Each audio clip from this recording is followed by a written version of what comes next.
কিমান নীলজ এইজন হ'ল সত্তাধিকাৰ। এই নীলাজ সত্তাধিকাৰজনৰ বাৰু একো লাজ চৰম বোলা বস্তুটো নাই নেকি? আৰু নাচিছেও কাৰ লগত? এইটোৰ লগত, যিটো নেকি সেইদিনাখন ভাইৰেল হৈ আছিলে, নিজৰ তথ্য লুকাই মনোনয়ন পত্ৰ দাখিল কৰিছে আৰু সেইজনৰ লগতে নাচিছে এই সত্তাধিকাৰে।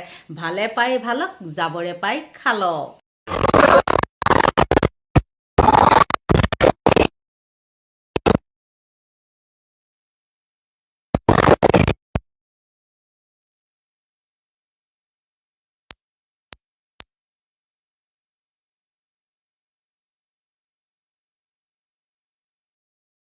সকলোকে সুপ্ৰভাত জনাইছো আৰু পুৱাই পুৱাই আপোনালোকক এজন সত্তাধিকাৰৰ নৃত্য দেখালো। আৰু এই সত্তাধিকাৰজনক চাগে আপোনালোকে চিনি পাইছে, কাৰণ এতিয়া তেওঁ হিমন্ত বিশ্ব শৰ্মাৰ ভৰিৰ তলত। আৰু দেখিলেনে ইমান এজন বয়সস্থ মানুহ এই সত্তাধিকাৰজন, আৰু তেওঁ এতিয়া বাধ্য হৈছে হিমন্ত বিশ্ব শৰ্মাৰ ভৰিৰ তলত থাকিবলৈ। তেওঁ বাধ্য হৈছে আৰু তেওঁ এতিয়া কি কৰিছে, থুমকি নাচো বদৌ নাচো কৰি পেলাই মানে সত্তাধিকাৰে নৃত্য কৰিবলৈ লাগিলে। লাজো নাপায়। হিমন্ত বিশ্ব শৰ্মাই তেনেকৈ নৃত্য কৰা নাই আৰু এইজনে নৃত্য কৰিছে। আমি বেয়া পাওঁ, ঠিকে আছে, তেওঁ কিছুমান কৰ্মকাণ্ডত আমি হিমন্ত বিশ্ব শৰ্মাক বেয়া পাওঁ, কিন্তু তাৰ মাজতো কিছুমান গাম্ভীৰ্যতা বোলা বস্তু এটা আছে।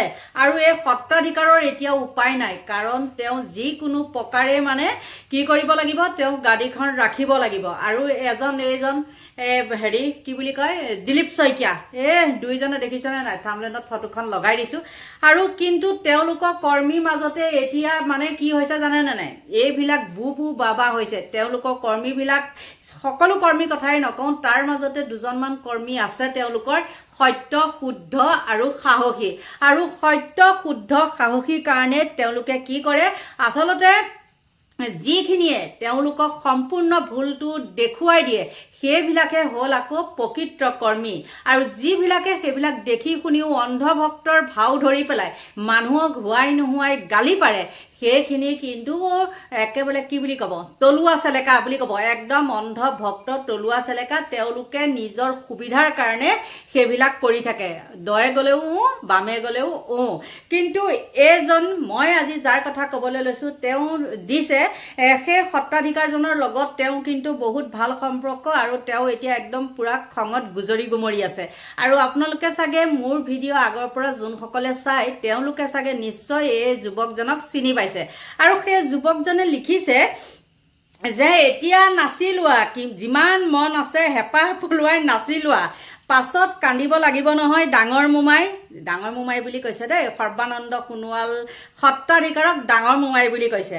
আৰু কি হৈছে, 2029ত যেতিয়া টিকট যাব, মামাই পাখি কাটিব, তেতিয়া আৰু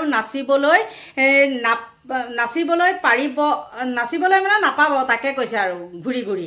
আৰু 2024 চনত পৰাজয় নিশ্চিত আছিল, মইহে শেষত বচাই দিলো বিৰা লগাই। এইটো কিন্তু এটা ডাঙৰ কথা কৈছে দেই। এই যুৱকজনে কিন্তু বহুত সহায় কৰিছিলে সৰ্বানন্দ সোণোৱালক, কিন্তু তেওঁ কাম নাই কাৰণে কোনো কাম নাই। আৰু তেওঁৰ লগত যিবিলাক ধেমাধৰা বুলি ক'লে ভুল হ'ব, চৰি দেই, একেবাৰে আপোনালোকে ক্ষমা কৰিব, যিবিলাকে তেওঁক বিশ্বাস কৰি পেলাই লাগি আছিলে সেইসকলৰো জীৱন ধ্বংস কৰি দিলে এই বৰলাকাই। নামত বৰলাকাই, আপোনালোকেতো সকলোৱে গমেই পায়, মুখখন ঢাকি ঢাকি ভুমুক ভামাককৈ কিছুমান নিউজ ওলাই থাকে, সেইটো আপোনালোকে গমেই পায়। তাৰপিছত কৈছে, য'ত গোটেই উজনি অসমৰ MLA সকল লাগিও পৰাজয় কৰিব নোৱাৰিলে 2024ৰ নিৰ্বাচনত, তাৰপিছত 2026ত এইবাৰ বিধানসভা খেলিব নিদিলে, শেষত 2029ত টিকট নিদিব। খেলিব ঠিক আছে, হিমন্ত বিশ্ব শৰ্মাক সেইটো কাৰণে চেলুট জনাইছোঁ, কাৰণ এইটোক মানুহে বিশ্বাস কৰি পেলাই কি কৰিছিলে, বিজেপিৰ কৰিছিলে, মানে চৰকাৰ আনিছিলে, আৰু ইয়ে কি কৰিলে, গাদ্দাৰ কৰিলে, এজন গাদ্দাৰ। আৰু সেই গাদ্দাৰে কি কৰিলে, নিজৰ আসনখন মুখ্যমন্ত্ৰীক দি দিলে।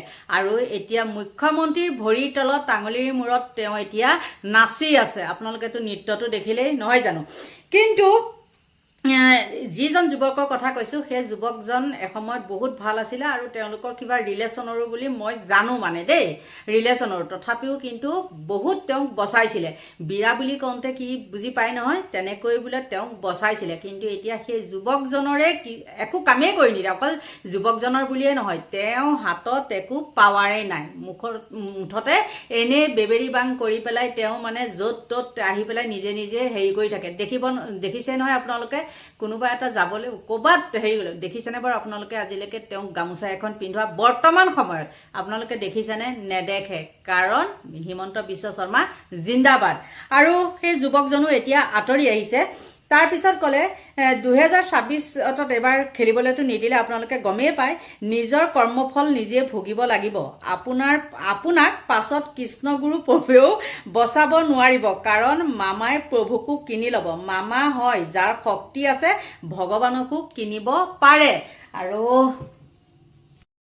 বনাই থাকোঁতেই আহি গ'ল ফোন আৰু ফোন অহাৰ লগে লগে কথাৰ টপিকটো মানে পাহৰা যায় নহয়নে বাৰু যি কি নহওক যিজন যুৱকে ডাঙৰ মোমাই সেইখিনি বিশ্লেষণ কৰিছে আৰু সেই যুৱকজন একদম বহুত সক্য কৰ্মী আছিলে আৰু সেই কৰ্মীজন মানে এতিয়া কি হৈছে তেওঁ বহুত খং উঠে সেইজনৰ কাৰুকাৰ্য দেখি পেলাই বহুত খং উঠে আৰু কিছু লিখিছিলে সেইখিনি আৰু ক'বলৈ নহ'লে দিয়কচোন ক'ৰবাত গুচি যায় কিমান মনত ৰাখিম নহয় জানো গতিকে সেই যুৱকজনৰ কথাখিনি একদম সত্য শুদ্ধ তেওঁ হ'ব পাৰে বিজেপি কিন্তু তেওঁ কোনো কাৰণতে মানে সেইবিলাক অসত্য কিছুমান মানে ভুৱা সেইবিলাক তেওঁ গ্ৰহণ নকৰে মানে সহ্য নকৰে আৰু সেইকাৰণে তেওঁ এইখিনি দি থাকে আৰু সেইটো কাৰণে তেওঁ আচলতে হেৰিও হয় তেওঁলোকৰ বিজেপি দলৰ ভিতৰতে মানে শত্ৰু হয় শত্ৰু গম পাইছে নহয় গতিকে তেওঁ কিন্তু সেইবিলাকলৈও ভয় নকৰে দেই তেওঁ কাকো খুদাই নেৰে না দিলীপ না কিবা সেইবিলাক তেওঁ কাকো খুদাই নেৰে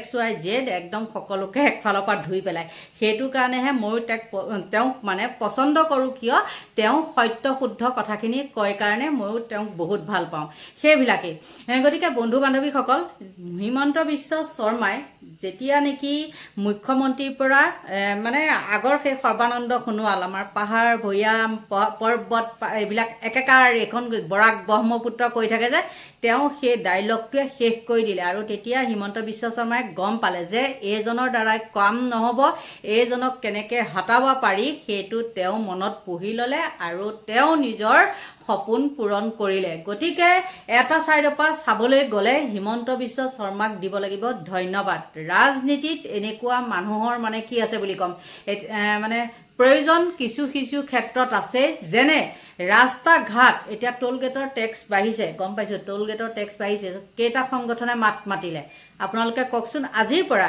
মই যেতিয়া ভিডিঅ'টো বনাইছোঁ সেই মুহূৰ্তত দেখিছোঁ আজিৰ পৰা টোল টেক্স বাঢ়িলে হয়নে নহয় কিন্তু কেইটা সংগঠনে মাত মাতিলে যিকেইটা সংগঠনে মাত মাতিলে সেইকেইটাও আকৌ মুখ্যমন্ত্ৰীৰ জেপত সোমাই পেলাই মাত নাইকিয়া হৈ থাকিলে সেইটোতো ক'বই লাগিব হয় না নহয় কিন্তু ৰাস্তা ঘাট একদম এতিয়া ফিনফিনিয়া তাৰ মাজতো কিছুমান ক'বাত আছে নথকা নহয় মানে বেয়া হোৱা কিন্তু এতিয়া ৰাস্তা ঘাট ফিনফিনিয়া আগতে যি নেকি ইয়াৰ পৰা নগাঁৱলৈ যাবলৈ হ'লে গুৱাহাটীৰ পৰা নগাঁৱলৈ যাবলৈ হ'লে কোনোবা যেতিয়া মানুহ মৰে আগৰ পৰিয়ালৰ তেতিয়া মানে মানুহলৈ ৰখি থাকিলে 3 ঘণ্টা 3.5 ঘণ্টা লাগে গম পাইছে কিন্তু এতিয়া 1 ঘণ্টা 1.5 ঘণ্টাত আপোনালোক পাই যায় কিমান সুন্দৰ ৰাস্তা সেইটো কিন্তু সঁচাটো ক'বই লাগিব আৰু তাৰ নামত যে কিমান কমিশনৰ অংক আছে সেইটোও আকৌ ক'ব লাগিব ভাল গুণ যিমান আছে বেয়া গুণো সিমানেই আছে হয় না নহয় গতিকে বন্ধু বান্ধৱীসকল সত্তাধিকাৰৰ একো কাম নাই আৰু পিছলে